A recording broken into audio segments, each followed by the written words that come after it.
പലപ്പോഴും നമ്മുടെ മുമ്പിൽ കടന്നു വരുന്ന ജീവിത സാഹചര്യങ്ങളെ ഓർത്ത് നാം വേദനിക്കുകയും ഭാരപ്പെടുകയും ചെയ്യാറുണ്ട്. എന്നാൽ നാം ഭാരപ്പെട്ടതുകൊണ്ട് ഒന്നും നമുക്ക് കൂട്ടുവാനും കുറയ്ക്കുവാനും കഴിയത്തില്ല. അതുകൊണ്ട് 118 സങ്കീർത്തനം 24 വാക്യം, യഹോവയുണ്ടാക്കിയ ദിവസം ഇന്ന് നാം സന്തോഷിച്ച് ആനന്ദിക്കുക. നമ്മളുടെ ജീവിതത്തിൽ വർഷങ്ങളും മാസങ്ങളും കടന്നുപോയിക്കൊണ്ടിരിക്കുന്നു. എന്നാൽ ഓരോ ദിവസവും നാം കടന്നു പോകുമ്പോഴും നമ്മൾക്കൊരു പ്രാർത്ഥന ഉണ്ടാകണം.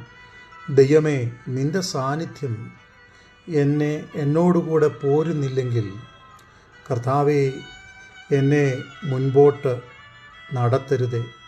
നിൻ്റെ സാന്നിധ്യം എന്നോടുകൂടെ പോരുന്നുണ്ടെങ്കിൽ, കർത്താവേ, അതെൻ്റെ ജീവിതത്തിൽ അനുഗ്രഹവും നന്മയുമായിരിക്കും. കാരണം ദൈവവചനം ഇങ്ങനെ പറയുന്നു, പുരാതനനായ ദൈവം എൻ്റെ സങ്കേതം, കീഴേ ശാശ്വത ഭുജങ്ങളുണ്ട്. ദൈവം തൻ്റെ ഭുജത്തിൽ വഹിച്ച് നമ്മെ നടത്തുന്ന ദൈവമാണ്. ദൈവവചനം ഇങ്ങനെ പറയുന്നു, നാളെയെക്കുറിച്ച് നാം വിചാരപ്പെടരുത്. നാളത്തെ ദിവസത്തിന് തനിക്കായിട്ട് വിചാരപ്പെടേണ്ട. കാരണം അതാതു ദിവസങ്ങളിൽ നാം സമ്മർദ്ദങ്ങൾ ഏൽക്കേണ്ടുന്നത് അത് ജീവിതത്തിൻ്റെ സമ്മർദ്ദങ്ങളായി തന്നെ വന്നുകൊണ്ടിരിക്കും.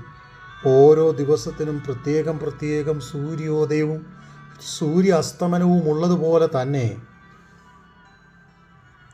ഓരോ ദിവസവും ദൈവം നമ്മെ കരങ്ങളിൽ വഹിച്ച് നടത്തുന്നു. രാവിലെ തോറും കർത്താവിൻ്റെ ദയ പുതിയതും വിശാലവുമാണ് എന്ന് നാം മറന്നു പോകരുത്. വിലാപങ്ങളുടെ പുസ്തകം 3-ാം അധ്യായം 22-ാം വാക്യം. അതെ, അതുകൊണ്ട് സങ്കീർത്തനക്കാരൻ പറയുകയാണ്, ഞാൻ യഹോവയെ എല്ലായ്പ്പോഴും എൻ്റെ മുമ്പിൽ വച്ചിരിക്കുന്നു. അവൻ എൻ്റെ വലത്തു ഭാഗത്തുള്ളതുകൊണ്ട് ഞാൻ കുലുങ്ങിപ്പോകിയില്ല. ജീവിതത്തിൽ കടന്നു വരുന്ന സമ്മർദ്ദങ്ങളുടെ എല്ലാം നടുവിൽ ദൈവം നമ്മളുടെ വലത്തു ഭാഗത്ത് പരിപാലകനായി, സഹായകനായി, നടത്തിപ്പുകാരനായി നമ്മോട് കൂടെയുണ്ട്. അതുകൊണ്ടാണ് റോമാലേഖനം 8-ാം അധ്യായം 28-ാം വാക്യത്തിൽ ഇങ്ങനെ പറയുന്നത്, ദൈവത്തെ സ്നേഹിക്കുന്നവർക്ക്, നിർണയപ്രകാരം വിളിക്കപ്പെട്ടവർക്ക് സകലതും നന്മയ്ക്കായി കൂടി വ്യാപരിക്കുന്നു. അതുകൊണ്ട് ഓരോ ദിവസത്തെ ഓർത്ത് നാം വിഷമിക്കുകയും ഭാരപ്പെടുകയും ചെയ്യേണ്ടുന്ന കാര്യമില്ല. പിന്നെ നാം ചെയ്യേണ്ടുന്നത്, ദൈവത്തെ സ്നേഹിക്കുന്നവർക്ക്, നിർണയപ്രകാരം വിളിക്കപ്പെട്ടവർക്ക് ദൈവം സകലതും നന്മയ്ക്കായി ഒരുക്കുന്നു എന്നുള്ള വിചാരത്തോടെ നമ്മുടെ ദിവസങ്ങളെ മുൻപോട്ട് നയിക്കാം. ദൈവം നമ്മെ അനുഗ്രഹിക്കട്ടെ.